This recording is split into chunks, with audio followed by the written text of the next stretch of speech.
So here's the Volkswagen Tiguan. Where see, this is center cup, and here's the 3D print, and paint it.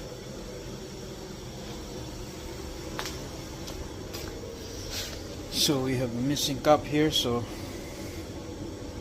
let's see. Here's our 3D print.